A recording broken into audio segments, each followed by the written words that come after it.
네, 전공의들의 대거 이탈로 의료 현장 내 혼란이 커지고 있는 가운데 환자 피해와 남은 의료진들의 번아웃도 심화하고 있습니다. 정부는 전공의들이 복귀하지 않으면 사법 처리하겠다는 방침을 재차 강조했는데요. 실제 사법 처리될 가능성도 오늘 짚어보도록 하겠습니다. 그리고 한편 경기 안성 스타필드의 번지점프 체험기구에서 60대 여성이 추락해 사망하는 사고가 발생하기도 했습니다.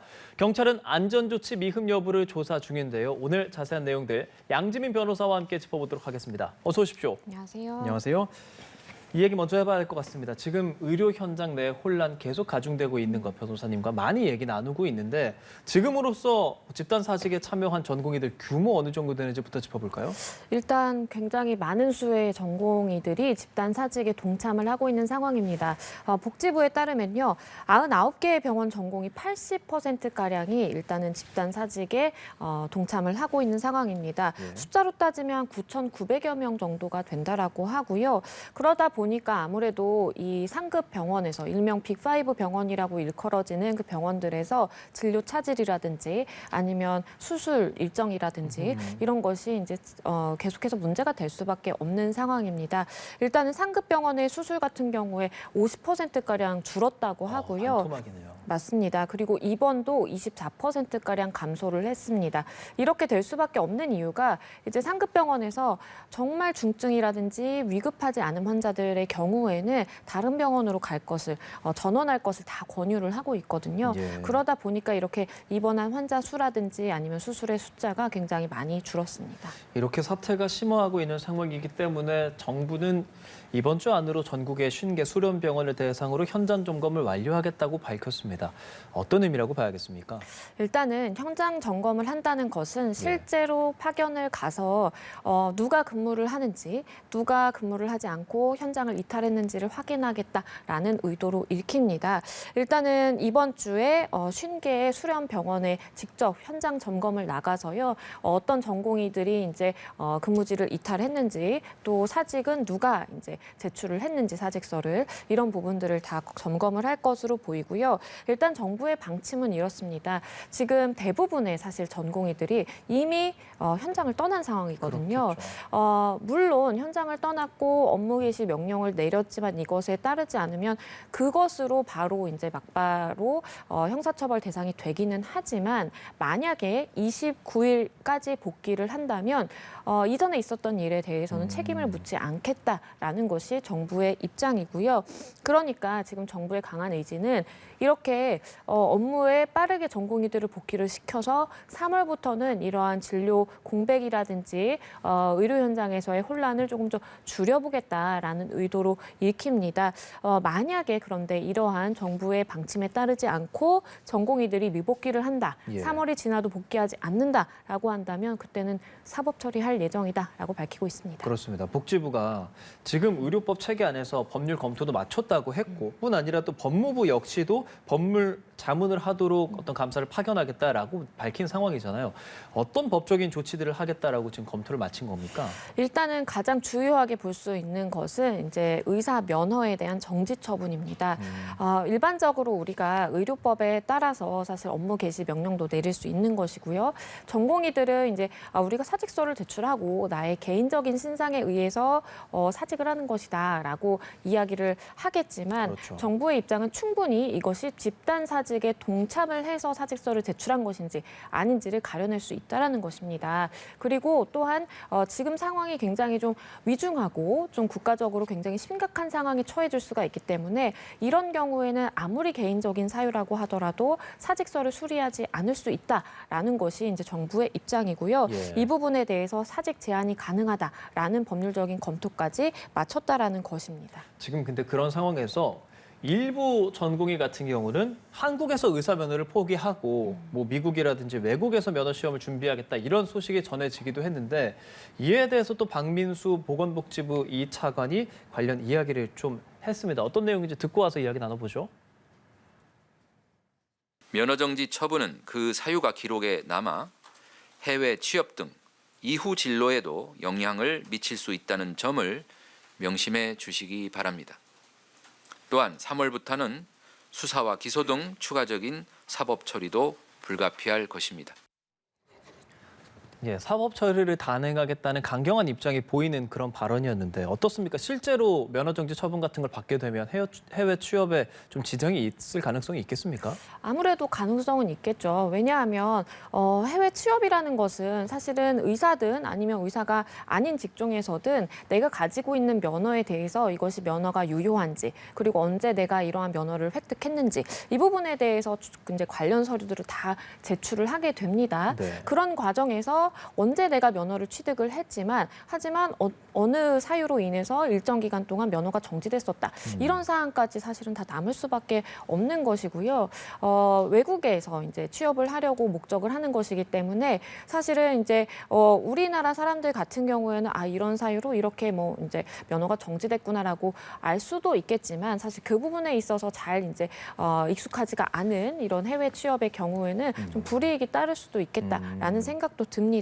예. 그렇기 때문에 이제 정부에서도 만약에 이번에 법적으로 처리를 해서 정말로 면허가 정지가 되면 추후에 장래에도 좀 문제가 생길 수가 있기 때문에 이 부분에 대해서 조금 전공의들이 숙고를 해줬으면 좋겠다라는 입장으로 보이고요. 일단은 그럼에도 불구하고 정부는 원래 원칙대로 29일까지 업무에 미복귀 한다면 3월부터는 이제는 차례차례로 이제 기소를 하고 행정 처분을 내리겠다라는 입장입니다. 또 29일에 의료사고 특례법 제정 관련해서 공청회를 연다고 합니다. 이게 무엇인지 그리고 지금 조금 이 법안 추진에 속도를 내는 이유는 무엇인지까지 여쭤볼게요. 사실 의사의 경우에 굉장히 생명을 다루는 직업이기 때문에 내가 열심히 정말 수술을 하고 열심히 진료를 했지만 환자가 불가피하게 사망하거나 아니면 상해를 입는 경우가 발생할 수 있습니다. 그렇겠죠. 그럴 때 만약에 의사 개인으로서 내가 법적인 책임을 다 받아야 되고 그리고 형사 처벌까지 받게 된다면 이것은 굉장히 좀 불합리할 수가 있거든요. 그렇기 때문에 정부 차원에서 이러한 의료사고 특례법을 제정을 해서 만약에 책임보험에 가입을 한 경우라면 우리가 이제 운전을 하다가 교통사고가 발생하더라도 보험에 가입되어 있으면 형사처벌을 받지 않는 것처럼 그렇겠죠. 마찬가지로 의사들도 보험에 가입해 있다면 이 부분에 대해서 이제 공소제기를 하지 않는다라든지 처벌을 실질적으로 받지 않게 해주겠다라는 내용이 담기는 것이고요. 그리고 만약에 응급 환자라든지 중증 질환 환자 그리고 분만의 경우에 이렇게 우리가 필수 의료라고 하는 그 분야에서 만약에 환자가 중상해를 입는 경우라도 예. 역시 이제 보험에 가입했다면 이것에 대해서 처벌을 면제해주는 내용입니다. 그래서 이 부분에 대해서 사실 법 제정이 있기까지는 공청회라든지 아니면 관련 당사자들끼리 모여서 협의하는 그런 과정이 필수적으로 필요해 보입니다. 예, 의료사고 얘기가 나왔으니까요. 지금 사실 전공의들이 없는 상황에서 수술실 간호사라고 불리는 PA 간호사가 그 역할을 대신하는 경우가 있어요. 그런데 계속 나오는 말이 그래서 그 간호사들이 의료 행위를 했을 때 혹시나 생겨날 수 있는 의료사고 등에 대해서 책임 소재를 어떻게 할 것인가. 이거 지금 법적으로 좀 어떻게 되어 있습니까? 그 부분이 조금 애매한 부분입니다. 사실 보건의료기본법에 따라서 우리가 일명 PA 간호사들이라고 하는 의사의 진료를 보조하는 이런 간호사들의 역할이 지금 현 시점에서는 굉장히 커진 상황입니다. 그런데 이제 PA 간호사들 당사자들이 일단 두 가지를 호소하고 있는 상황이에요. 첫 번째는 본인이 원래 맡고 있던 업무도 굉장히 가중한데 전공의들이 현장을 떠나다 보니까 그 일까지 다 도맡아서 해야 되기 때문에 사실은 업무가 굉장히 가중하다. 그렇죠. 그리고 기존의 PA 간호사 업무를 하지 않던 사람까지도 여기에 이제 투입이 되면서 익숙하지 않은 일들을 해야 되기 때문에 사실은 만약에 이렇게 하다가 의료사고가 발생하면 어떡하지라는 좀 개인적인 그런 고민들이 있다라고 합니다. 이 부분에 대해서는요. 일단은 만약에 간호사가 어떠한 업무 처리를 하다가 본인의 중대한 과실을 저지른 경우라면 예. 사실은 법적으로 우리가 그것에 대해서 배상 책임이라든지 아니면 형사처벌의 가능성이 여전히 남아있는 상황입니다. 그렇기 때문에 이렇게 지금 법적으로 책임 소재가 분명하지 않은 그런 상황에서 피해 간호사들이 저렇게 일을 하다가 사고가 발생하게 되면 법적인 이 분란까지도 발생할 수 있는 상황이기 때문에 이 부분에 대해서는 정부가 어느 정도 좀 교통 정리를 해줘야 되는 필요성이 있다라고 보이고요. 일단 이 피해 간호사가 의료법상의 과거 판례에서 의사가 할 수 있는 일, 그러니까 간호사가 법적으로 하면 안 된다라고 정해진 일에 대해서는 여전히 해서는 안 된다는 것이 원칙입니다. 그렇기 때문에 사실은 굉장히 제한적인 일을 처리를 하기 때문에 의료 공백이 여전히 발생하고 있는 것도 현실입니다. 예. 현장의 상황을 보면 사실 이제 응급실 관련해서 실제로 23일에 대전에서도 80대 심정지 환자가 응급실에 찾아서 헤매다가 숨을 거둔 그런 일이 있었습니다. 정부도 지금 현장 조사에 나선다고 하는데 좀 어떤 점을 중점으로 보게 되겠습니까? 말씀해 주신 것처럼 이 7개의 응급실, 다 대학병원 응급실에 연락을 취했지만 진료를 받지 못했어요. 그러다가 8번째 대학병원 응급실에 갔더니 이제 환자가 사망한 상황이었거든요. 이 부분에 대해서 일단은 이제 중수본에서는 즉각 대응팀을 마련을 해서 우리가 이제 현장 조사도 나가고 또다시 이런 비슷한 일이 발생했을 때 이 즉각 대응팀에서 대응을 하겠다라는 입장이고요. 복지부와 소방청이 합동해서 지금 이제 현장 조사를 할 계획입니다. 그리고 지금 정부 입장에서 이러한 적절한 의료 서비스를 받지 못해서 사고가 난 경우 이런 사례들을 다 취합을 하고 있거든요. 예. 그렇기 때문에 만약에 이 부분에 대해서 일정한 손해배상이라든지 책임 물어야 되는 과정들이 필요하다면 정부의 일정 정도의 지원도 받을 수 있을 것으로 보입니다. 예. 갈등이 점철되는 상황 29일이 분수령이 될 걸로 보이고요. 간단하게 다른 사건 하나 좀 짚어보겠습니다. 어제였죠. 안성 스타필드에서 체험기구를 이용하던 60대 여성이 추락해서 숨지는 사고가 발생했습니다. 이 사고의 사망 경위 그리고 어떻게 체험기구에서 이런 일이 발생할 수 있었을까? 뭐 안전조치 같은 게 없었을까? 좀 말씀 좀 해주시겠어요? 네, 이게 사실 이제 번지 점프를 체험하는 그런 곳입니다. 그래서 8m 높이에서 안전장치를 다 착용을 하고 이제 뛰어내리는 것인데요. 예. 그런데 이 여성의 경우에는 지금 안전장비, 그러니까 뭐 헬멧이라든지 이런 것은 착용을 하고 있었는데 지금 안전 고리 연결이 좀 미흡했던 것으로 지금 1차적으로는 파악이 되고 있습니다. 그래서 결국해서 병원으로 이송이 됐지만 사망을 한 것인데요. 말씀해 주신 것처럼 사실 현장에서 이런 안전 관리를 하는 요원들이 위에도 그렇고 아래에도 지상에도 위에도 다 이제 있었던 네. 상황이거든요. 그럼에도 불구하고 만약에 이러한 직원들이 이렇게 연결고리를 잘 채워야 되는 것을 잘 숙지하지 못한 채로 현장에 투입됐다라든지 아니면 정말 개인적인 뭔가 착각을 해서 이렇게 안전고리를 채우지 않았다라든지 이런 것들이 밝혀진다면 그 책임 소재에 대해서 분명히 책임을 질 사람이 있을 것으로 보이고요.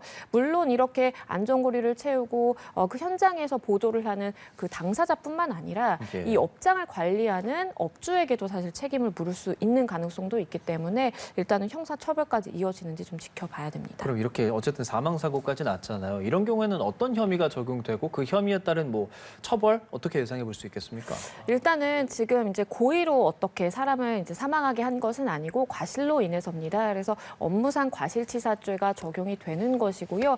여기에 더불어서 민사적으로 이 사람이 사망한 사건이기 때문에 유가족 입장에서는 손해배상 책임까지 또 물을 수 있을 것으로 보이고요. 말씀드린 것처럼 그 현장에 있던 현장 인력뿐만 아니라 업장을 관리하는 관리자 역시도 관리 업무를 소홀히 했다라는 점이 만약에 밝혀진다면 함께 업무상 과실치사죄로 처벌받을 수 있습니다. 예, 알겠습니다. 오늘 사건 현장 양지민 변호사와 함께 자세한 이야기 나눠봤습니다. 오늘 말씀 고맙습니다. 감사합니다.